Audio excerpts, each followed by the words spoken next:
Christmas ఎలా జరిగింది? మాకైతే స్కూల్లో క్రిస్మస్ చాలా బాగా జరిగింది. ఇక్కడ మా పిల్లల్ని చూస్తేనే మీకు అర్థమైపోతూ ఉంటుంది.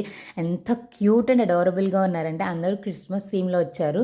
వాళ్ళు చాలా బాగా ప్రాక్టీస్ చేశారు. ప్రాక్టీస్ చేసిన దానికంటే ఇంకా బాగా ప్రెజెంట్ చేశారనమాట. క్రిస్మస్ ఈవ్ కోసం పేరెంట్స్ అందరినీ గూడా ఇన్వైట్ చేసాం స్కూల్‌కి ప్రోగ్రామ్ అటెండ్ అవ్వడానికి. పేరెంట్స్ అందరూ చాలా హ్యాపీ ఫీల్ అయ్యారు. అంత బాగా నడిచింది ప్రోగ్రామ్. అండ్ పిల్లలు ఇంత బాగా ప్రాక్టీస్ చేసి, ఇంత బాగా ప్రెజెంట్ చేసినందుకు కొంచెం ఏదైనా గిఫ్ట్ ఇవ్వాలి కదా ఖచ్చితంగా. ఒక సర్ప్రైజ్ ప్లాన్ చేసి ఒక మెజీషియన్‌ని పిలిపించామనమాట. ఎండ్ ఆఫ్ ద షో ఒక మెజీషియన్ వచ్చారు అండ్ ఆ మ్యాజిక్ షో అయితే లిటరలీ షో టాపర్. అండ్ పిల్లలైతే చాలా అంటే చాలా ఎక్సైట్ అయిపోయారు. ఎంత ఎక్సైట్మెంట్ అంటే మీరు ఈ వీడియోలో నుంచి కనిపిస్తూ ఉంటుంది కదా. పేరెంట్స్, టీచర్స్, పిల్లలు అందరూ సాటిస్ఫై అయ్యారు. అండ్ దీనికి సంబంధించిన ఒక ఫుల్ లెంత్ వీడియోని కూడా నేను పోస్ట్ చేస్తాను. అండ్ అంటిల్ దెన్ సబ్స్క్రైబ్ చేయడం మాత్రం మర్చిపోకండి. Bye bye.